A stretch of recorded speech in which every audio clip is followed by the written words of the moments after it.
I need, so tell me, the books I should read. Somebody hit me with the 411. There are steps to take, there's a job to be done. I want step 1, step 2, step 3 spelled out. All the info is what I'm about. So ask for help and do not stop. Know how to go, that's it, let's rock. That was Farnsworth Bentley with Wanna Go. For more college info, visit knowhowtogo.org. Brought to you by the American Council on Education, Lumina Foundation for Education, and the Ad Council. KCBS News Time, 1241. A congressman from the North Bay is co-sponsoring a bill that would codify access to contraception into federal. CBS's Mike DeWald reports it comes amid concerns by Democrats over future rulings by the U.S. Supreme Court. The bill comes in the wake of the overturning of Roe v. Wade. Congressman Mike Thompson says it was the concurring opinion by Justice Clarence Thomas that caught his attention. I was appalled that Justice Thomas would suggest that we might need to take a look at contraceptives. The mechanics of the bill are simple. It would prohibit any state or local government from interfering in someone's access to contraceptives. The bill will likely pass the House, but Thompson knows there's another key hurdle to follow. We have a basic math problem in the Senate. We don't have the votes that we need to do everything that we would like to do. But Thompson says there's a difference with his bill. While he knows Republicans won't support any legislation supporting abortion rights, he believes there might be some daylight with contraception. I couldn't imagine bringing this bill up for a vote and not getting Republicans to vote for it. With some states passing laws criminalizing abortion, Thompson says he's concerned about the growing divide in the laws between the states on reproductive health. Mike DeWald, KCBS. Also in the North Bay, a Windsor man was arrested Thursday in connection with manufacturing so-called ghost guns and firearms trafficking. Police say 32-year-old Fred Oseguera was actively 3D printing and trafficking unserialized handguns and assault rifles throughout the greater Santa Rosa area. Oseguera faces numerous gun-related charges. In Oregon, a man there accused of a bias attack against a California father and 5-year-old daughter has been rearrested after he failed to show up in court and now also faces investigation in another attack. The Multnomah County District Attorney's Office says 34-year-old Dylan Kesterson punched the father and daughter July 2nd while making comments about their Japanese heritage. Kesterson was initially arrested a week ago. He pleaded not guilty to charges including assault. Portland police booked Kesterson into jail this week after he didn't show up for a hearing. There are new concerns about high meat prices. CBS News correspondent Jim Krasula reports. Sysco, the nation's biggest food distributor, has a beef with the meat industry. Sysco has joined other businesses in legal action, accusing the 4 largest meat processors of price fixing. A new lawsuit accuses Tyson Foods, JBS, Cargill, and National Beef 15 to drive up the price of beef. The allegations are similar to ones in lawsuits filed by grocery stores, ranchers, restaurants, and other wholesalers that have been pending in a federal court in Minnesota for 2 years. KCBS News Time, 1244. Know the traffic before you're stuck in it. It's not a bad accident. It's just any little thing slow you down. Stream KCBS every morning before you hit the road. The vehicles ended up in the center divide area. In fact, one car already took off, but there's one still there. For a smarter start to your day, start with us. Tell your smart speaker to play KCBS Radio. Coming up on KCBS, king tides are returning to the Bay Area. KCBS News Time is 1244.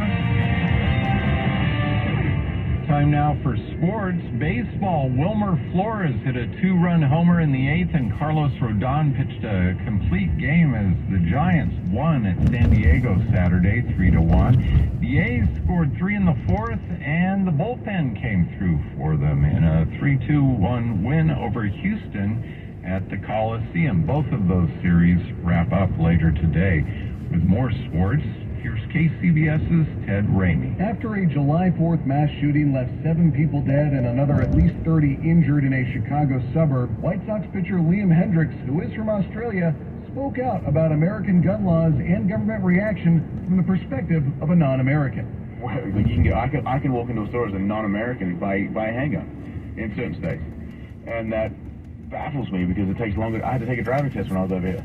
I won't have to take a test if I want to get a gun. That's stupid. Whoever thought that was a great idea is an idiot.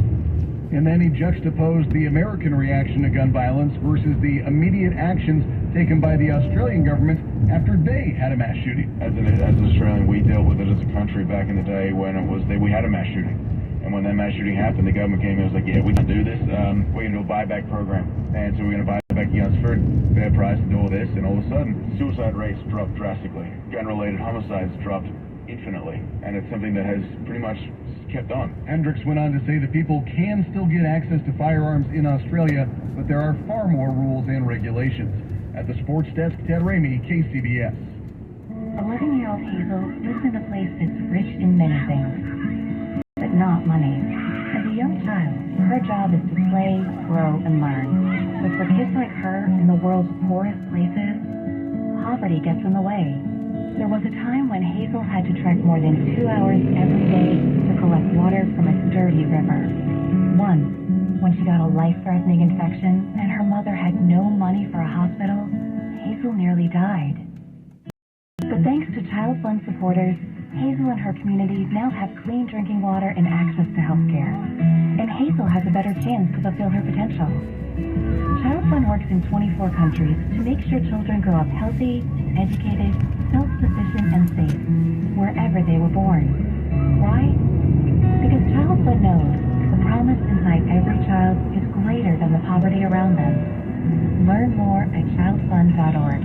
Thanks for calling 1-800-GOT-JUNK. This is Sarah. How can I help? I want to hear that sound again. We make junk disappear. All you have to do is point. That's the sound? That's the sound of the room getting bigger. And cleaner. And happier. I love a happy room. Is there anything else we can do for you? I'd like you to come to my house right before we go on vacation. You want to come home to a big, clean, happy house? Nothing better than that. Call 1-800-GOT-JUNK or visit 1-800-GOT-JUNK.com. The average time a resume spends on an HR manager's desk is 7 seconds, and most of them are tossed aside. Now imagine if one of those resumes belonged to Yasmin, who was living in a shelter, juggling 3 jobs. I had to be resilient. That's something that you can't teach. We rely so much on a resume, yet it could never tell the full story of someone who I had to be independent and take initiative, and that's how I handle every project I get. Discover new ways to develop great talent at gradsoflife.org. Brought to you by Grads of Life and the Ad Council. Time now for a traffic update. We go to the KCBS traffic desk and Frank Munich. Well, we are going back to Fairfield, where we've been tracking a crash involving 3 cars and a motorcycle. The motorcyclist suffered some injuries, not considered life-threatening, but we have had the 2 left lanes coned off there for quite some time. All lanes have now reopened. This crash happened almost exactly an hour ago, and again we have had those 2 left lanes shut down. No longer all lanes reopened westbound 80 before Red Top Road, and the little bit of a backup we have been seeing behind that has now pretty much dissipated. We are no longer seeing any weather advisories. We had high wind advisories in effect for the Dumbarton Bridge and the Altamont Pass. Those have now expired, and we had reports of an accident on eastbound 80 and Magazine Street in Vallejo. That has now been cleared. Your next update at 12:58 on the traffic leader, KCBS. Morning overcast at the coast and near the bay. Today will give way to sunshine in the afternoon throughout the Bay Area. It'll be warm, high around 70 at the coast, 70s and 80s near the bay, mid-90s inland. That'll pretty much be the weather outlook for the coming week as well. We can expect partly to mostly cloudy skies at the coast, mostly sunny along the bay and inland. Highs ranging from the mid-60s to low 70s at the coast, 70s and 80s, bayside 80s, and 90s inland. Right now in San Francisco, Vallejo, and Corte Madera. It's 57 degrees. In Redwood City, 61 degrees. In Morgan Hill and Pleasant Hill, it is 63 degrees. Traffic and weather together on the 8th on All News 106.9 and AM 740 KCBS. Dixie Clay is at the KCBS editor's desk. KCBS News Time is 12:50. King tides are returning to the Bay Area to bring extra high waves to our shoreline. CBS's Kathy Whitman reports on when and where they will be strongest. King tides happen when the moon and sun get closest to the Earth, increasing the gravitational pull on the oceans, causing high tide. That means we're going to have some really high tides and some really deep low tides. Ryan Garcia, warning coordination meteorologist for the National Weather Service in the Bay Area, says a little more than 7 feet beginning Monday evening. Typically, we hear about king tides during the winter. That's because they strike in the middle of the day. But during the summer, it's different. During the summer months, the cycle, the high tides happen overnight. So most of us are asleep and not impacted by them in any way, shape, or form. However, we will see some flooding during the day in places like San Francisco's Embarcadero and on the Shoreline Highway in Marin County. That will see water on them, and they'll probably have to shut them down in order to keep people from driving into flooded roadways. The maximum high tide is expected on Wednesday night around 11:30 p.m. Kathy Whitman, KCBS. If we all eat a little less protein, we could reduce nitrogen released to aquatic systems. That's the finding of a study out of UC Davis, as we hear from KCBS's Jim Taylor. Protein. It's what's for dinner, right? We tend to eat about twice as much protein as our body physically needs. And as a result of that protein, a lot of nitrogen is consumed in protein and then lost mostly through urine and somewhat through excrement, and that makes it into our waters. And that's not desirable. Lead author Maya Alvarez, research affiliate UC Davis Institute of the Environment. Her study finds nitrogen releases to aquatic systems in the U.S. could be cut by 12% if we would just eat less meat. There's a lot of research that's finding that there are so many benefits to sort of reducing the amount of animal protein that we're consuming, and those benefits have to do with water resources, have to do with biodiversity improvements, greenhouse gas emission reductions. Her study, the first to estimate just how much protein consumption contributes to excess nitrogen in the environment from human waste. Jim Taylor, KCBS. If you've ever seen girls or seen Ariana Grande post on Instagram about her pet piggy Smalls, you may have found yourself coveting the miniature, adorable so-called teacup pig. KCBS's Liz St. John explains what you should know before buying one. The biggest problem is that there's no such thing as a teacup pig. They're taking a pot-bellied baby piglet and they're saying this is a full-grown pig and they're not going to get any bigger than this. So they're maybe 10, 12 pounds. People say, and they get them for their apartments or their small homes, and they've been lied to. There is no such thing as a teacup pig. Jane Velez Mitchell, founder of Unchained TV, which is producing the show Pig Little Lies, detailing the issue, says breeders are the big problem. When you see animal abuse, always follow the money. Sometimes they're charging many hundreds, even thousands of dollars. People who buy the cute little critters end up confused when their miniature pig grows to be far bigger than cub size. Many of these pets end up in a shelter. If you want to get a pot-bellied pig, go to a shelter and get a pig who's otherwise going to be killed. Liz St. John, KCBS. San Jose firefighters and emergency personnel rescued 3 people following a boating accident Saturday afternoon at the Alviso Marina at the southern tip of San Francisco Bay. The San Jose Fire Department spokesperson says the tides were rising, so they had 5 minutes to get the boaters out of the water after the vessel capsized. KPIX 5 reports the boat had run out of gas and drifted to shore when it hit some mud and tipped over. 2 of the 3 boaters suffered non-life-threatening injuries. The entrepreneur landscape is showing its diversity. New research shows almost half of 2021's new business owners were women. Experts say a majority are in science and technology. We do find a lot of software, but we also find a lot of medical devices, diagnostics, and biotech. We have another couple of companies that are working in chip manufacturing. People who've come up with polymers so they can do industrial 3D printing. Joanne Corcoran is co-CEO of Golden Seeds Venture Fund, a firm that invests in early-stage women-led companies. Sadly, women have a harder time getting funded, but typically you can buy into these deals at the earliest stage at a cheap price. She says the key to opening up more funding for women entrepreneurs is simple. I think that the way to get parity is to have more women actually pulling the trigger on the investments. That's going to take a while. Lisa Mateo, Bloomberg Business for KCBS. South San Jose residents are not happy about a plan to turn a light rail station parking lot into a space for homeless people to park and live in RVs. More than 100 people showed up to a virtual community meeting this week to express concerns over a safe parking program at the BTA Santa Teresa Station parking lot.